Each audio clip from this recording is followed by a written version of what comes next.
Okay, so for our last section, we're going to cover credit factors and action steps for freelancers, because you need credit as a freelancer. I mean, you need credit, period. The credit score is the thing that we often hear about, and that's the number, 300 to 850. The higher the better. And then your credit report is a whole different thing. So those are two separate things. Your credit report, that's like your transcript of all the classes you took in school, where your credit score is like your final GPA, basically. So everything that's on the report is what dictates that score. And those factors that we had just covered, that's all the stuff you're gonna see on your credit report, and that's what informs what that credit score is gonna be. The way your credit score is factored doesn't change, right, as a freelancer? Yeah, so there's basically 5 factors that go into your credit score, and they're all weighted a little bit differently. And nothing's gonna blow your mind here, a lot of it's gonna make sense, but like 35% of your credit score is simply, do you pay your bills on time? 30% of your credit score is what we call a credit utilization ratio. That's just a fancy way of saying, are you maxed out on your credit cards? Basically your debt to credit. Ideally, you wanna be using less than 30% of what your available credit lines are. So right there, paying your bills on time and not being too maxed out, that's 65% of what goes into your credit score. The last 3 aren't completely in our control, so they're not worth as much. 15% of your credit score is your length of credit history. You want that, the longer the better. 10% of your credit score is your credit mix. We look at credit in 2 types of buckets. Revolving credit, which is like your credit cards. You can use them, pay them off, use them. Installment credit, which that's like a car loan, a home loan. There's a certain number of installments and then it's paid off.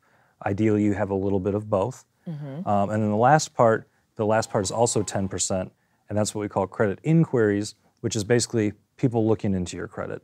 If you want to get a loan, if you want to buy a home, get a new credit card, a lot of times that's gonna be what's called a hard hit, and it is gonna be a little ding on your credit. Again, only 10% of the overall score.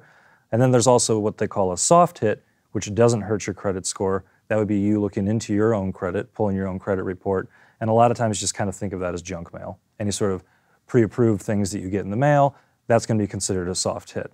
All of this is very important on a personal basis, but also as a freelancer, as you build your business, as you go out and maybe need to get credit or loans, that's all gonna be obviously very applicable to you. Yeah, and the great thing about credit is it's not based on where you work or how much money you bring in. So as a freelancer, that doesn't negatively impact your credit score. But the things that you do as a freelancer, and say you don't have that emergency fund and jobs are slow, and if you miss a few payments on your credit cards, that could actually affect you as a freelancer.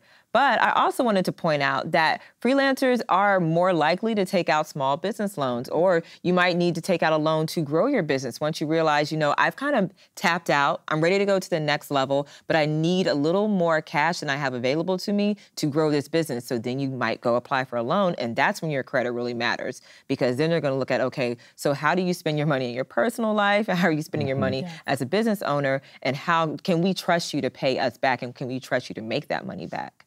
Especially when you talk about spending. When I think about credit cards and running your business with a credit card, one of the great things I think that's a good tip is utilizing that credit card for those fixed types of bills. So that way you know this is like what my utility bill usually is. So utilizing that credit wisely and then paying it off because you know it's fixed. So you're already prepared for that. That way that you're growing your credit, you're growing the responsibility of using it wisely. And that way you'll have that option to up that limit if you want to, because you've been paying it on time.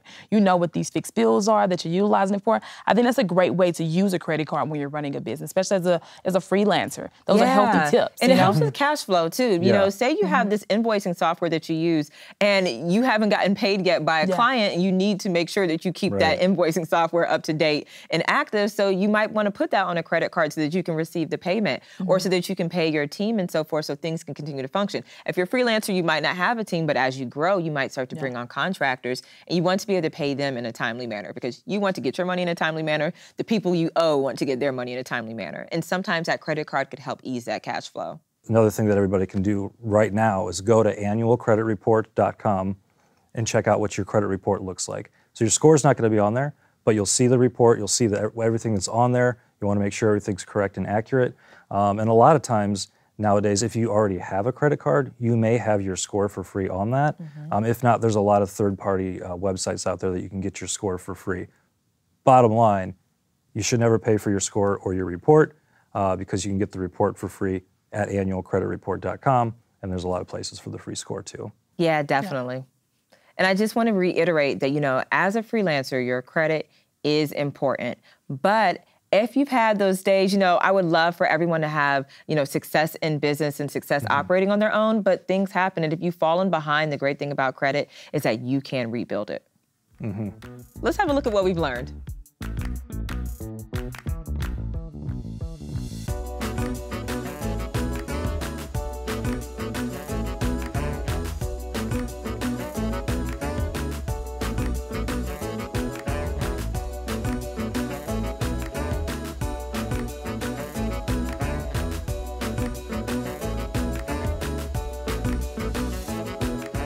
So freelancing might not always be easy, but I think that we have set a pretty strong financial foundation for freelancers to follow. I agree. Yeah. John, thank you so much for joining me. Thanks for having me. Crystal, thank you for joining me too. Thanks for having me as well.